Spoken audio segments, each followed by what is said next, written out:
मराठवाड्यामध्ये सध्या पावसाने दडी मारली. मात्र अ, ज्या पावसाच्या भरवशावर शेतकऱ्यांनी पेरण्या केल्या होत्या, ते पिकं सुद्धा आता संकटात आली आहेत. त्याचं कारण असं आहे, की पावसाने दडी मारल्यामुळं गोगलगाई आणि वाणूचा प्रादुर्भाव मोठ्या प्रमाणामध्ये पिकांवरती झाला आणि पिकं सध्या वाणू आणि गोगलगाई खाऊन टाकतात. त्यामुळं शेतकरी चिंतेत सापडलेत. करायचं काय? हा सगळा शेतकऱ्यांसमोर प्रश्न आहे. या सगळ्या संदर्भात आपल्यासोबत बोलण्यासाठी परभणी कृषी विद्यापीठाचे कीटकनाशक शास्त्र विभागाचे प्रमुख आहेत. सर, तुमचं स्वागत आहे TV9 मराठीमध्ये. एकूणच हा जो काही प्रादुर्भाव होतो याच्यामुळे शेतकरी त्रस्त झालेत.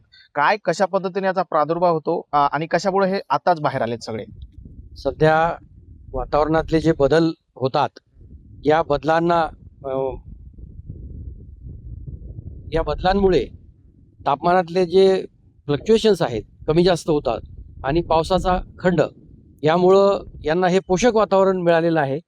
आणि अशा परिस्थितीत मराठवाड्यातल्या काही गावांमध्ये जसं धाराशिवमध्ये भोगजी परिसरामध्ये असेल, लातूरच्या काही परिसरामध्ये असेल, मराठवाड्यातल्या पॅचेसमध्ये ह्या गोगलगायचा प्रादुर्भाव वाढतो आहे.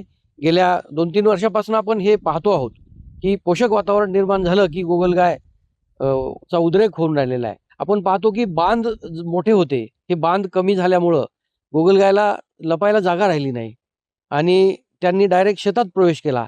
तर अशा वेळी या गोगलगायला नियंत्रित करणं गरजेचं आहे.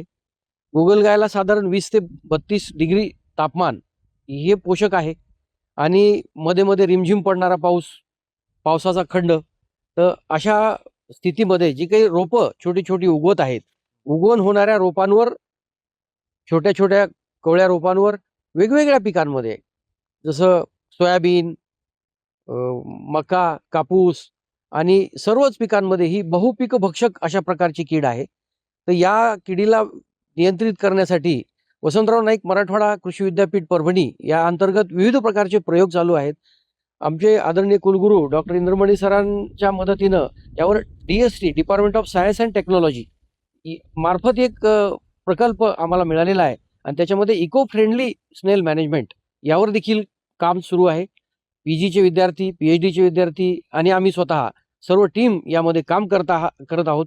तर प्रामुख जो प्रादुर्भाव आहे हे नष्ट कसे करायचे आहेत आणि त्याच्यासाठी काय उपाययोजना शेतकऱ्यांनी करायला पाहिजे, म्हणजे जेणेकरून शेतकऱ्यांना त्याचा फायदा होईल? आता शेतकरी फार चिंतेत आहे.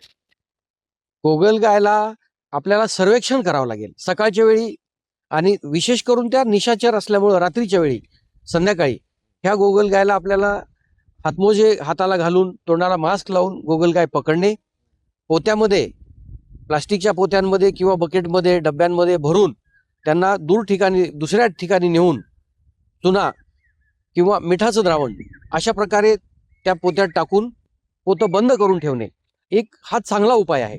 आणि गावागावांमध्ये लोक हे करत आहेत सध्या. म्हणजे मोठ्या प्रमाणात एक गोगलगाय 200 पर्यंत अंडी देते आणि त्यापासून त्याचा मोठ्या प्रमाणात प्रसार होतो. तर अशा प्रकारे हा प्रसार रोखण्यासाठी आपल्याला हा उपाय करावा लागेल. त्याच्यासोबत निंबोळी पेंट, आपण ढेप ज्याला म्हणतो, लिंबोळी अर्क, याचा देखील परिणाम आहे.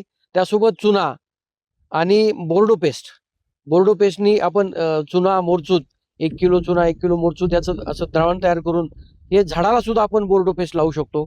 किंवा अशा प्रकारे हे बोर्डो पेस्ट गोगलगाय प्रादुर्भाव असलेल्या क्षेत्रामध्ये वापरू शकतो. त्यासोबत ज्या ठिकाणी अतिउद्रेक आहे त्या ठिकाणी गोगलगाय नाशक जसं मेटाल्डिहाइड 2% दाणेदार याचा देखील खूप चांगला परिणाम आहे आणि त्यासोबत आयर्न फॉस्फेट. तर अशा प्रकारची गोगलगाय नाशकं आहेत. यावर प्रयोग सुरू आहेत. परंतु शेतकऱ्यांना आपल्याला तात्काळ व्यवस्थापन द्यायचं असल्यामुळं एकात्मिक पद्धतीने, समूहाने याचं नियंत्रण करणं गरजेचं आहे. एकट्या दुकट्या शेतकऱ्यांनी करण्यापेक्षा ज्या परिसरामध्ये ज्या शिवारात उद्रेक आहे त्या ठिकाणी आपल्याला समूहाने एक 10-20 शेतकऱ्यांनी मिळून जर केलं, एक शेतकऱ्यांच्या गटाने जर नियंत्रण केलं तर खूप चांगल्या प्रकारे आपण आपल्याकडे वाणूचा पण प्रादुर्भाव दिसतोय, त्याच्यावरती काय नियंत्रण केलं पाहिजे शेतकऱ्यांनी? या वाणूला, जसं ही पण अकीटक वर्गीय गोगलगायप्रमाणेच अकीटक वर्गीय नुकसान करणारी प्रजात आहे. तर यामध्ये ही वाणू छोट्या अवस्थेतच रोपावस्थेमध्ये हे सुद्धा नुकसान करत आहेत. याला सुद्धा आपण मोठ्या प्रमाणात आमिष वापरू शकतो. एक क्लोरोपायरिफॉस एका आपल्या खाद्यान्नामध्ये, भरड्यामध्ये मिसळून ज्या ठिकाणी वाणूचा प्रादुर्भाव आहे त्या ठिकाणी आपण स्पर्शविष स्पर्शाने आणि मोठ्या प्रमाणात जमा करणे. वानूचा हा त्या देखील अशाच प्रकारे अंडी देतात आणि खादाड आहेत. विशेष करून याच हंगामामध्ये सुरुवातीला पेरणीच्या सुरुवातीलाच वानूचा प्रादुर्भाव जाणवतो, तो सध्या आहे आणि या प्रकारे आपल्याला आमिष वेगवेगळ्या प्रकारचे देऊन आपल्याला त्याचं नियंत्रण करता येऊ शकतं. तर हे कीटकशास्त्र विभागाचे प्रमुख आहेत आणि त्यांनी सांगितलं की गोगलगाय असेल किंवा मग वानू असतील याच्यावरती मीठ जे आहे ते उपायकारक आहे. त्याचबरोबर इतर जी त्यांनी सांगितलेली जी काही चुना असेल ही सगळी वापरून याचा नाश करता येतो. मात्र शेतकऱ्यांनी समूहाने याचा प्रयोग करावा जेणेकरून दुसऱ्या शेतामध्ये याचा प्रादुर्भाव होऊ नये. त्यामुळे शेतकऱ्यांनी याची काळजी घेणं गरजेचं आहे. Camera person Sudarshan Patil sir, Dnyaneshwar Undal, TV9 Marathi, Parbhani.